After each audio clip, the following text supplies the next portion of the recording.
इस वीडियो में हम बात करेंगे कि क्रिप्टो करेंसी क्या होती है, बिटकॉइन क्या होता है, ये सारा कुछ कैसे काम करता है और आप इंडिया में कैसे सबसे आसान तरीके से बिटकॉइन में या क्रिप्टो करेंसीज में ट्रेड या इन्वेस्ट कर सकते हो। तो मैं आपका यार दोस्त ऋषि अरोड़ा, ये है ऋषि टॉक्स मनी। करिए फिर शुरुआत, चलो फिर।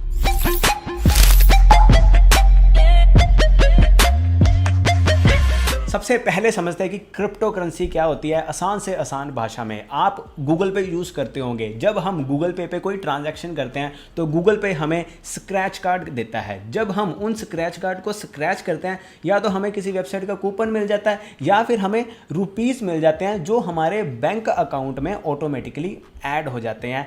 वो उन रुपीस की वैल्यू है, यानी कि उन्हें हम कहीं बाहर जाके खर्च सकते हैं, ऑनलाइन ऑफलाइन जैसे मर्जी हम चाहें। लेकिन जस्ट इमेजिन कि गूगल पे कुछ ऐसा सिस्टम बना दे कि जब भी हम कोई ट्रांजैक्शन करें वो हमें कुछ पॉइंट्स दे और उन पॉइंट्स को हम कहीं भी खर्च पाएं, ऑनलाइन ऑफलाइन, सब्जी लेते वक्त, दूध लेते वक्त, या फिर मैंने आपका 2000 रुपया देना है तो मैं आपको उसके 2000 पॉइंट ही दे दूँ, यानी कि हम उन पॉइंट्स में ही खेलना शुरू कर देंगे। तो जो ये हमारा रियल रुपीज़ है, जो हमारी रियल करेंसी है, इसकी क्या वैल्यू रह जाएगी, क्योंकि हम गूगल पॉइंट्स को ही एज अ करेंसी यूज़ करना शुरू कर देंगे। इसीलिए गूगल पे क्या करता है कि वो हमें जब हम स्क्रैच करते हैं तो हमारी ये वाली करेंसी हमें ऑटोमेटिकली बैंक अकाउंट में देता है। वो ऐसा क्यों नहीं करता? क्योंकि हर कंपनी चाहेगी कि उसकी अपनी एक डिजिटल, ऐसा हर कंपनी चाहेगी कि उसके जो पॉइंट्स हैं वो ऐसे करेंसी बन जाए, लेकिन ऐसा होता क्यों नहीं है? क्योंकि जो वो पॉइंट्स हैं उन पॉइंट्स को हमारी सरकार की तरफ से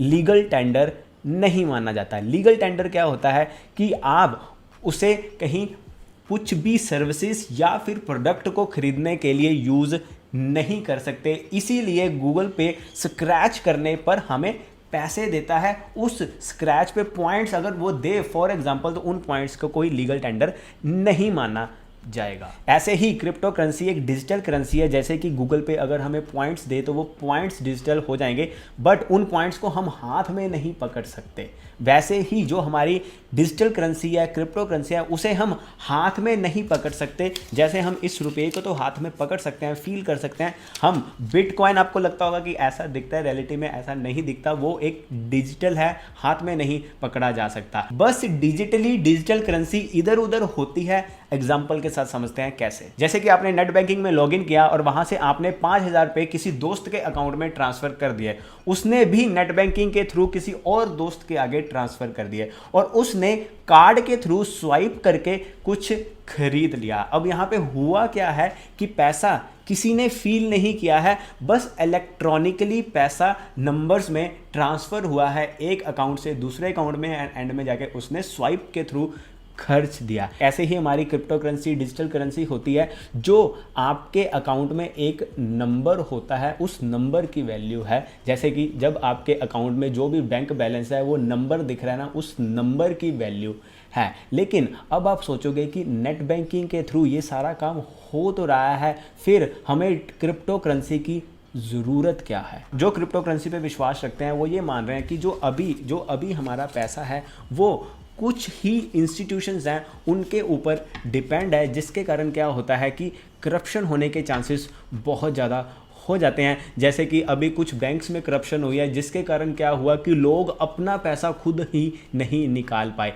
या फिर जो हमारी सरकार है वो कुछ भी डिसीजन ले सकती है, जैसे कि डीमोनेटाइजेशन। लोगों का पैसा, अपने घर में पड़ा हुआ पैसा बिल्कुल एक हिसाब से नल एंड वॉइड हो गया था। लेकिन जो हमारी क्रिप्टो करेंसी है वो डिसेंट्रलाइज्ड है, यानी कि क्रिप्टो करेंसी को माइन करने के लिए हज़ारों कंप्यूटर्स का नेटवर्क लगता है, लेकिन हमारी इस करेंसी को हमारी सरकार ही प्रिंट करती है। तो हज़ारों कंप्यूटर्स का नेटवर्क होने के कारण क्या होता है कि ये करेंसी किसी एक बंदे के ऊपर, किसी एक फैमिली के ऊपर, किसी एक इंस्टीट्यूशन के ऊपर, किसी एक सरकार के ऊपर, किसी एक बैंक के ऊपर डिपेंड नहीं होती। लेकिन जो हमारी ये करेंसी है, ये सरकार या फिर इंस्टीट्यूशन जब चाहें प्रिंट कर दें और जब चाहें बंद कर दें। जैसे कि डजंट मैटर आपके बैंक अकाउंट में कितने पैसे पड़े हुए हैं, 15 लाख, 20 लाख, 10 लाख, 30 लाख, 35 लाख, लेकिन अगर बैंक डूबता है या कुछ होता है तो बैंक लीगली आपको सिर्फ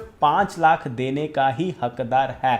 अगर आपके अकाउंट में फॉर एग्जांपल 15 लाख पड़ा हुआ है, बैंक डूब गया, आप सिर्फ अपने 5 लाख ही ले सकते हो। जो ऊपर वाला 10 लाख है वो चाहे आपका पैसा है, वो आपको नहीं मिलेगा। और ये सारी चीज़ें क्रिप्टो करेंसी में नहीं है। तो यानी कि क्रिप्टो करेंसी एक डिजिटल करेंसी है उन बेनिफिट्स के साथ जो बेनिफिट्स हमारी इस करेंसी में नहीं है, अगर क्रिप्टो करेंसी को आसान भाषा में समझा जाए तो। अब क्रिप्टो करेंसी कितने तरह की होती है? वैसे तो क्रिप्टो करेंसी अब हज़ारों तरह की आ गई हैं, लेकिन मार्केट कैप से जो टॉप 5 क्रिप्टो करेंसीज हैं वो है हमारी bitcoin, Ethereum, Dogecoin, Litecoin, ripple and हमारा कार्डानो। अब क्रिप्टो करेंसी इंडिया में लीगल है या नहीं है? देखो, buying and selling of any crypto currency is legal right now. अभी सरकार की तरफ से ऐसा कोई लॉ नहीं आया है कि आप क्रिप्टो करेंसी में ट्रेडिंग या इन्वेस्टिंग नहीं कर सकते। यस,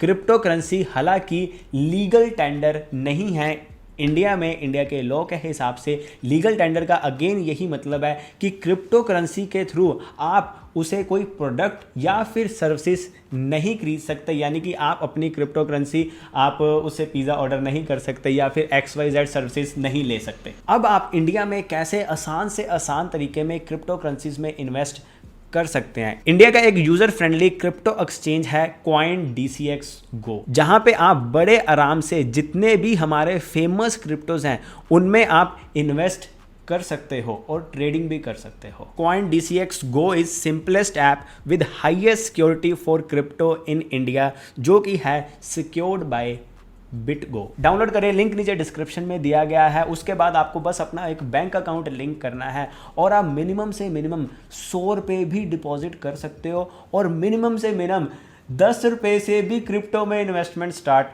कर सकते हो। एंड आपको ये अपॉर्चुनिटी मिस नहीं करनी चाहिए, बिकॉज राइट नाउ अभी एक अच्छा फॉल आया हुआ है मार्केट में। अभी एक राइट टाइम है क्रिप्टोज में इन्वेस्ट करने का। और CoinDCX Go से आप कभी भी 24/7 अपने पैसे डिपॉजिट भी कर सकते हो और विड्रॉ भी कर सकते हो। एक और बहुत अच्छा बेनिफिट है इनका, वो है इनका प्लेटफॉर्म dcxlearn.com, जहां पे आप बड़े आसान तरीके से क्रिप्टोज के बारे में, ब्लॉकचेन के बारे में आसानी से सीख सकते हो। Link is in the description. और अगर आप डिस्क्रिप्शन में दिए गए हमारे लिंक से डाउनलोड करोगे और ये कोड लगाओगे RBG100, देन आपको 100 रुपीज़ के बिटकॉइन फ्री में मिल जाएंगे। अब आपको क्रिप्टो में इन्वेस्टिंग करनी चाहिए या फिर ट्रेडिंग करनी चाहिए? जो मेरी एडवाइस होगी, मैं आपको ये एडवाइस दूंगा अपने एक्सपीरियंस के ऊपर कि आप क्रिप्टो में इन्वेस्टमेंट अपॉर्चुनिटीज़ ज़्यादा ढूंढो as compare to trading opportunities, क्योंकि क्रिप्टो में ट्रेडिंग बहुत ज़्यादा रिस्की है as crypto is very volatile. Investment में क्या होता है कि हम लॉन्ग टर्म एक नज़रिया लेके चलते हैं, तो जो वो ये वॉलेटिलिटी आती है हम उसको एक अवॉइड कर सकते हैं। एंड राइट नाउ, जैसे मैंने बोला, एक राइट टाइम है। आप इन्वेस्टमेंट उस अमाउंट से स्टार्ट कर सकते हो जो इन्वेस्टमेंट अगर ज़ीरो भी हो जाए या फिर कम भी हो जाए तो आपकी लाइफस्टाइल के ऊपर फ़र्क ना पड़े, लेकिन हाँ, इन्वेस्ट करना ज़रूर शुरू करो। बाकी क्रिप्टो में ट्रेडिंग दिखने में आसान लगती है कि बहुत बड़े बड़े मूव्स आते हैं, वो इतना ज़्यादा प्रॉफिट हो गया, लाइक जितना ज़्यादा प्रॉफिट उतना ज़्यादा लॉस भी तो हो सकता है, क्योंकि इतने बड़े मूव्स को हैंडल करना, मैं खुद ट्रेडर हूँ, आपको पता है, इतने बड़े मूव्स को हैंडल करना बहुत ज़्यादा मुश्किल होता है। इसीलिए मैं खुद क्रिप्टो में सिर्फ इन्वेस्ट करता हूँ, ट्रेडिंग क्रिप्टो में मैं नहीं करता हूं। मैं, आपको पता है किस में ट्रेडिंग करता हूं, निफ्टी ऑप्शंस में। बाकी इंडिया की सिंपलेस्ट ऐप क्रिप्टोज में इन्वेस्टमेंट स्टार्ट करने के लिए लिंक नीचे डिस्क्रिप्शन में दिया गया है। अगर आप उस लिंक से डाउनलोड करोगे ऐप को एंड कूपन कोड लगाओगे RBG100 एंड देन आपको 100 रुपीज़ के बिटकॉइन फ्री मिल जाएंगे। तो ये थी हमारी वीडियो की क्रिप्टो करेंसी क्या होती है, बिटकॉइन क्या होता है। वीडियो पसंद आई, like, comment, share and subscribe. This is आपका यार दोस्त ऋषि अरोड़ा साइनिंग ऑफ। मिलते हैं अगली वीडियो में।